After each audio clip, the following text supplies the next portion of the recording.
Welcome, friends, to another edition of Economic Update, a weekly program devoted to the economic dimensions of our lives. And I'm your host, Richard Wolff. Today we're going to be talking about unionization at Trader Joe's, about the lottery system and the economics of lotteries, about the extraordinary profits being raked in by the largest oil companies in the world, and an advertising campaign by Big Pharma that I want to alert you to. And in the second half, we will have a wonderful interview, in my judgment, with Vijay Prashad about the fragility of global U.S. power and what is happening as we live the decline of that power. So let me begin. Hadley, Massachusetts is a small community, but one that I've known well because it's right next door to Amherst, Massachusetts, which is the location of the main campus of the University of Massachusetts, where I spent many years as a professor. So my attention was grabbed when I learned that the Trader Joe's, located right there on the border between Hadley and Amherst, was experiencing an effort by the 80 workers there to unionize. And on July 28th, they voted. And it was officiated by the National Labor Relations Board, and the union won with a vote of 45 to 31. That is, all but 4 workers voted. It's an independent union they formulated. It's not affiliated, at least not yet, with any of the national unions in the United States, and it's called Trader Joe's United. It is not the only Trader Joe to be unionized or to be engaged in a unionizing effort. There's at least another one in Minneapolis, Minnesota, and another one in Boulder, Colorado. And when I did a little more research, I discovered that I should have been mentioning Canada, where there is a similar unionization effort going on. It may be going on with Trader Joe's, I don't know, but it is definitely going on with Starbucks because they have organized several Starbucks in Alberta, British Columbia, and beyond.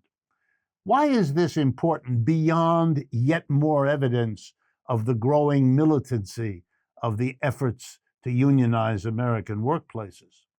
It's important because places like Starbucks and Trader Joe's spend a lot of time, energy, and money projecting a notice of being progressive, being friendly to working people, having good working conditions, and so on. And yet, as these unionization efforts got off the ground, information came out that shouldn't surprise us, that alongside whatever they do that's positive, there's a great deal that they do that's negative.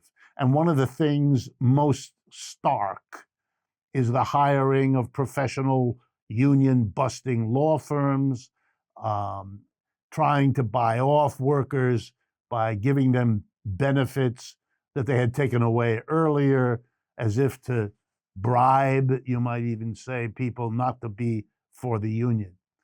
And again, I'm not interested in criticizing the management of these companies. I really don't care much about that. I'm interested in understanding that the logic of capitalism makes even the nicest people do some of the ugliest things imaginable. And that's why the system is the problem, not this or that particular employer. My next update has to do with the lottery. And here's what struck me. The amount of lottery tickets drawn for the July 29th drawing, just a few weeks ago, was 4 times the amount of lottery tickets normally sold. What's going on? Well, the simple answer is people are desperate, caught between the inflation and the fact that wages are not going up anywhere near enough just to keep up with rising prices, let alone to advance your standard of living. Desperate people make desperate gambles, Buying a lottery ticket, as I'm about to explain to you, is a desperate gamble. Lotteries exist now in 45 states out of 50, and in the District of Columbia, and in the U.S. Virgin Islands. Out of every $2 lottery ticket that you buy, here's what happens to the money. 90 cents out of $2 goes to the state government. 75 cents goes to the jackpot winner. 35 cents go to the non-jackpot winners. What are the odds that you are a jackpot winner? 300 million to 1. Folks, it means that your chances of winning the jackpot are better than your chances of being, are not as good, my mistake, as your chances of being hit by lightning or being bitten by a shark. What is the lottery? The answer is it's a tax. It's a way of getting tax payments out of the poorest people in the state, the middle income people in the state, who would have revolted against another tax because they came close to doing that in most states. So here's what the system did. To get money out of them, 90 cents out of every $2 ticket goes to the state government. You gave them a shot at a jackpot. Only the odds were 300 million to 1. In other words, 99.99% of the people who buy a lottery ticket are giving 90 cents to the local state government for every $2 ticket. As if that weren't bad enough, kind of bribing people to pay a tax. Here is what we know. The richer you are, the less likely you are to buy lottery tickets. Lottery tickets are a way of squeezing money out of the people who have the least amount of it. Other people, rich people, don't buy lottery tickets. Extraordinary. Not only that, you're taking money out of the pockets of millions of average citizens who would otherwise have used it to buy something that might have given other people a job. But they don't have that money. They buy the ticket. And all of that money, 75 cents of it, is given to a person who's now super rich. And here's what we know about super rich people. They don't spend most of their money.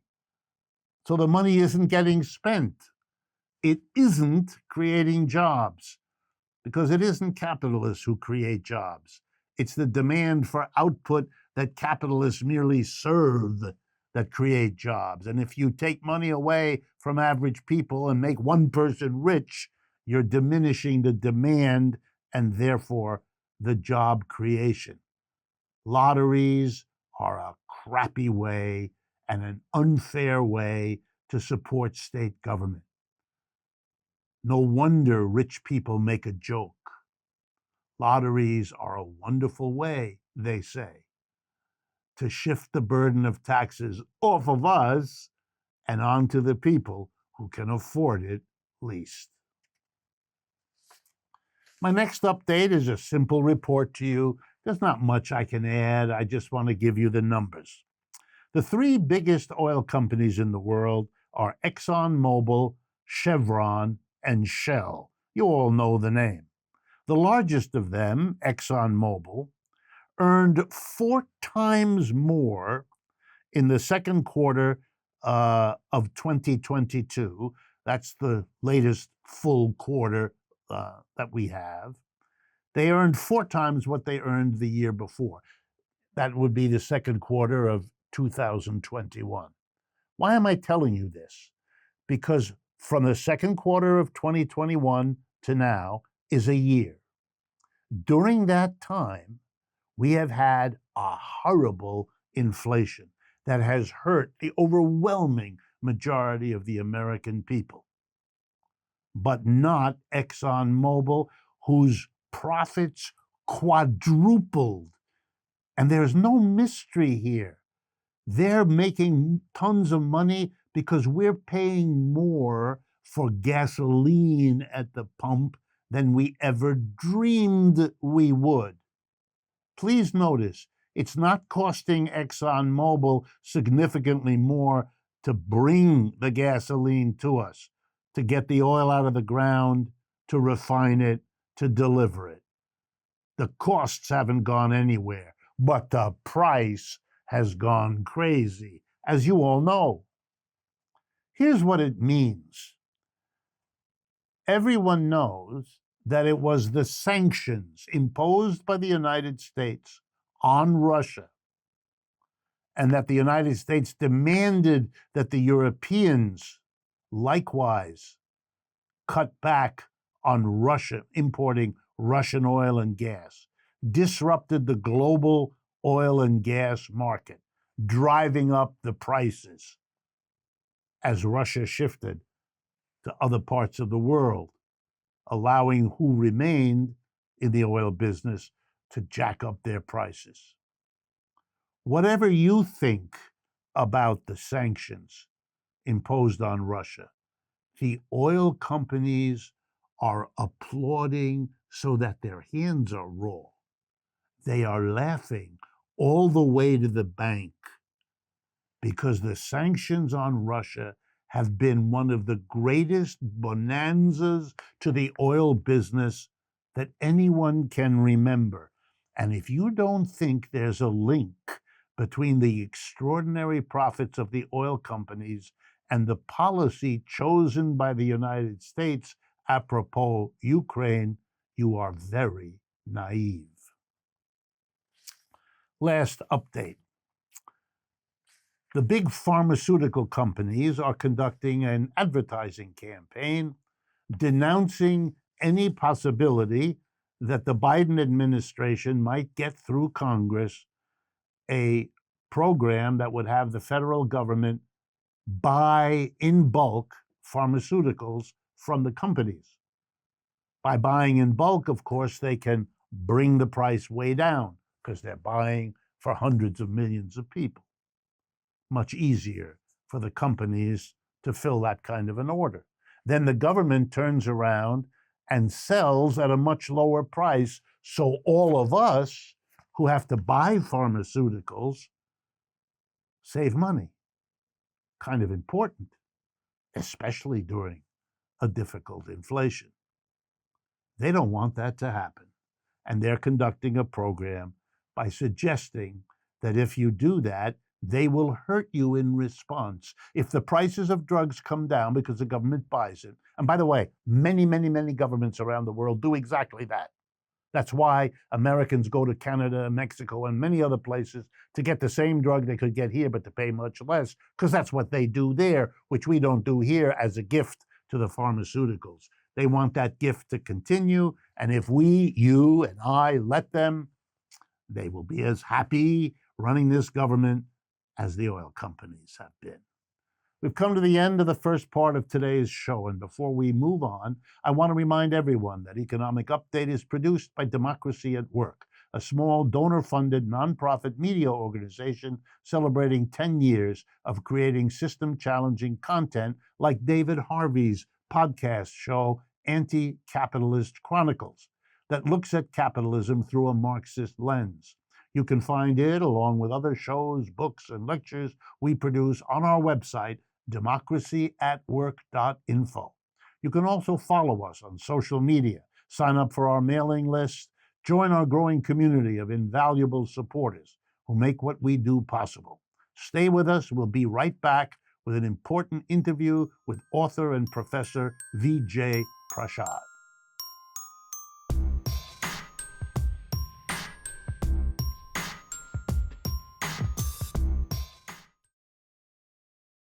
Welcome back, friends, to the second half of today's Economic Update.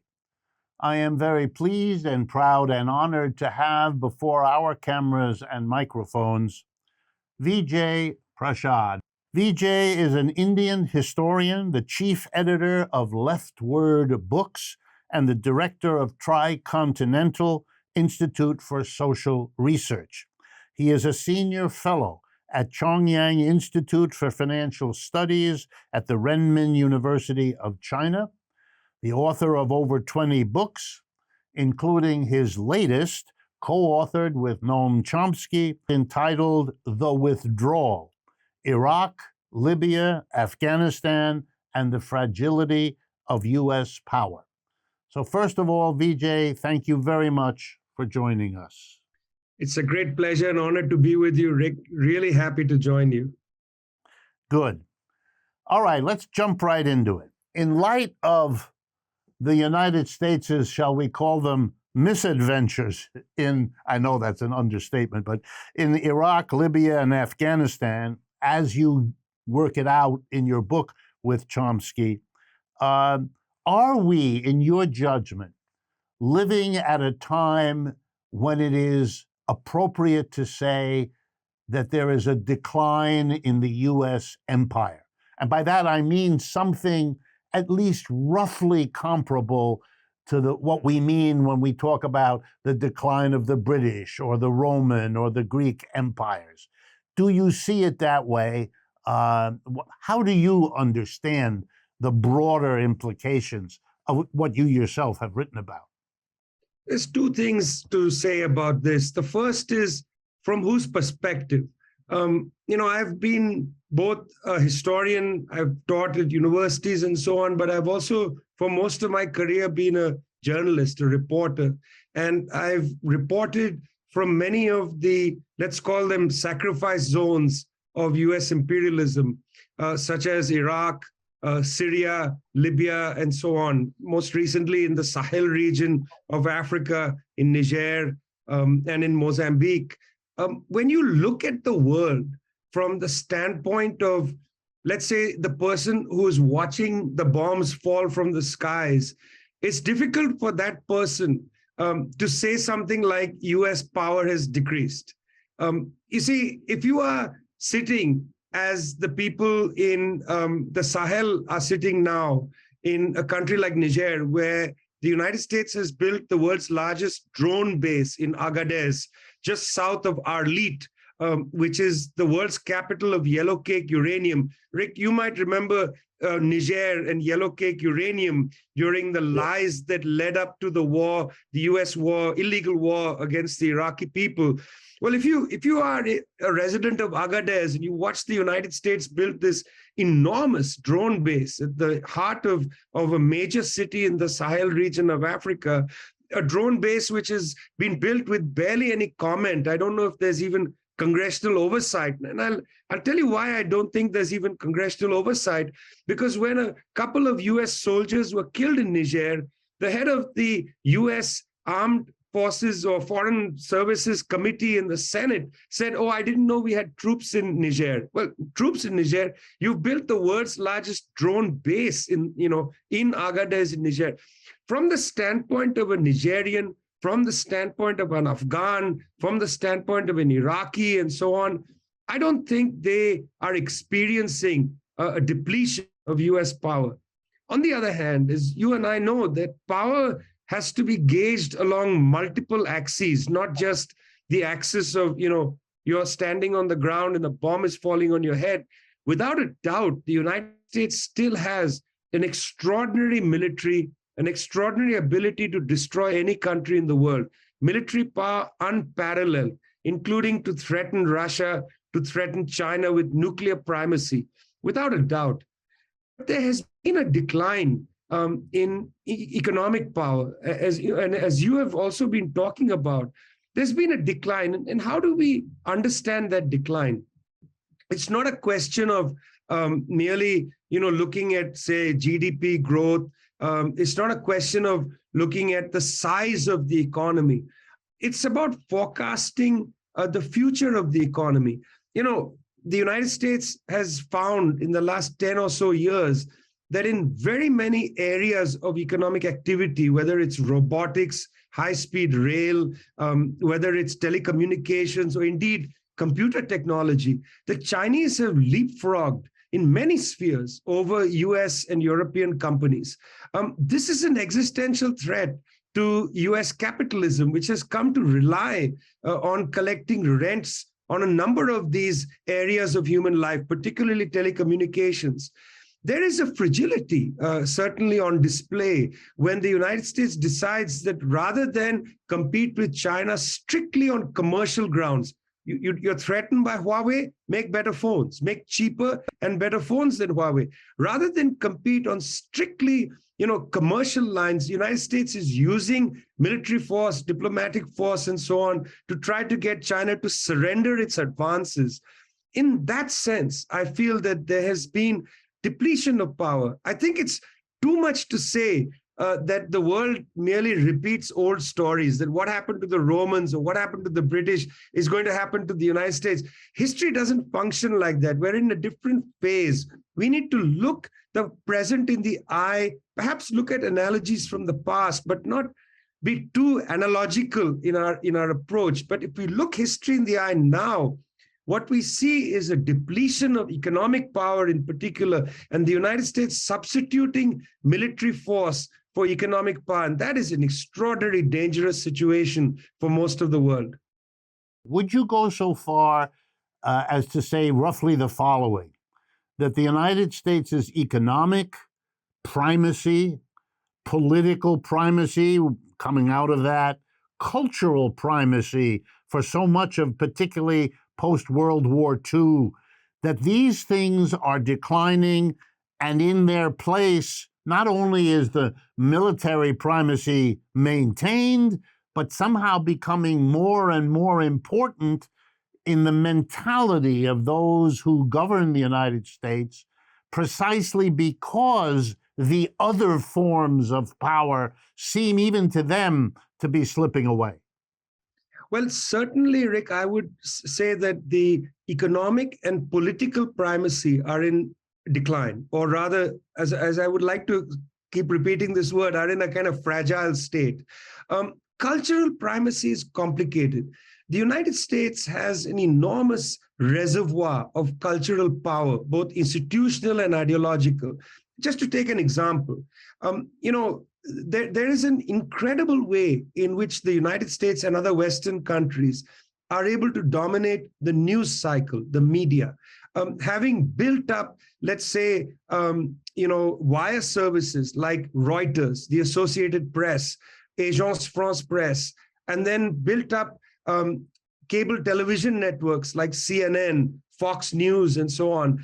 They're able to compete against any ideological challenge and trounce their competitors for a couple of reasons. One, institutionally. You see how easy it was for Western companies or Western governments to get platforms which are supposed to be, let's say, ideally the commons, like YouTube. How easy it was to get YouTube or Twitter, which could be a global commons, to indicate when a Cuban official is speaking that this is a Cuban state official on their Twitter handle, or to say that RT, for instance, is a state-backed entity.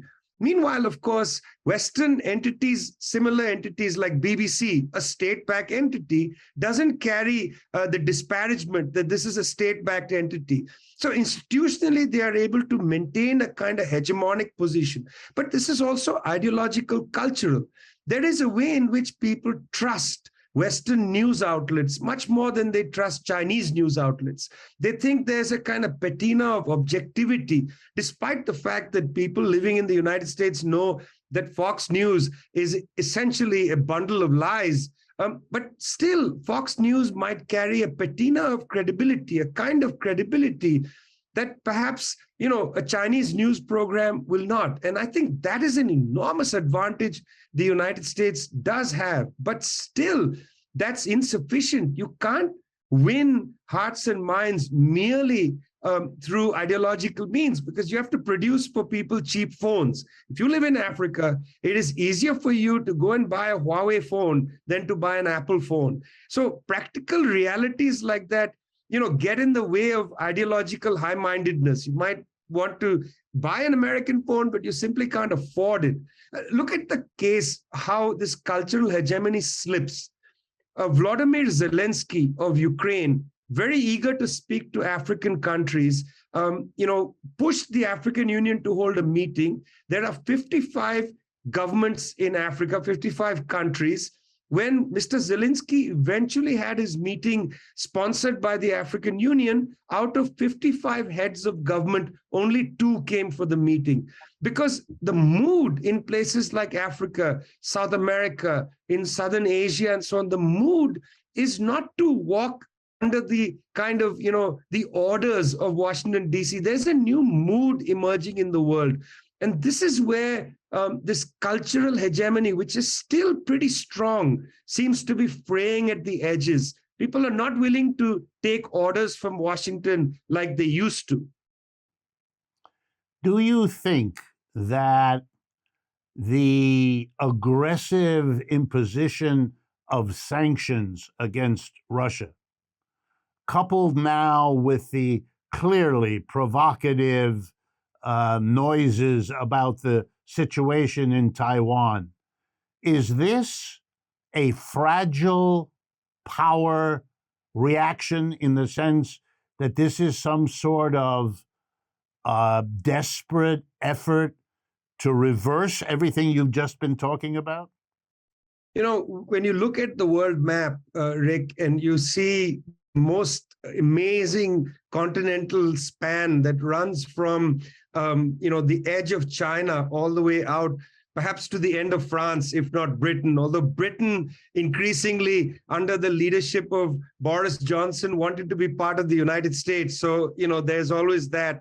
But that massive Eurasian landmass has, over the course of the last 20 years or so, been integrating with a greater and greater density. So just take 2 examples. Increasingly, and we don't need to get into this, but as a consequence of U.S. sanctions on Iran, as a consequence of the really criminal war against Libya, the Europeans have had to rely more and more on Russian energy sources, particularly Germany, as you know. About 35% of its energy was supplied by Russia. So there was a kind of energy integration taking place between Europe and Russia, at least. Over the same period, there's been an integration of the Chinese economy with Europe. 17 countries in Europe joined the Belt and Road Initiative. Poland, not for ideological reasons, but for practical reasons, joins the Belt and Road Initiative. Italy joins the Belt and Road Initiative. One saw a kind of historical integration of Eurasia taking place.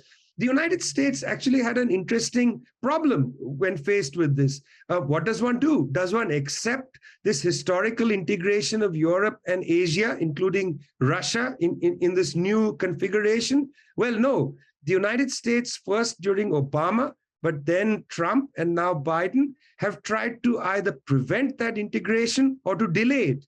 Well, how have they done that? Putting pressure on European states not to use Chinese telecommunications. That was the first salvo. You remember, don't use Huawei, it's dangerous, and so on. The pivot to Asia to militarize this entity called the Quad, to try to put pressure on China and so on. So in my opinion, the squeeze on both Russia and China have been because the United States unwilling to deal with this historical integration. So certainly it's a sign of fragility. Vijay, I wish we could go on, but this has been exactly what I wanted. I wanted people to see how someone with the focus you bring sees all of this. I'm very, very grateful. And to my audience, as always, I look forward to speaking with you again next week.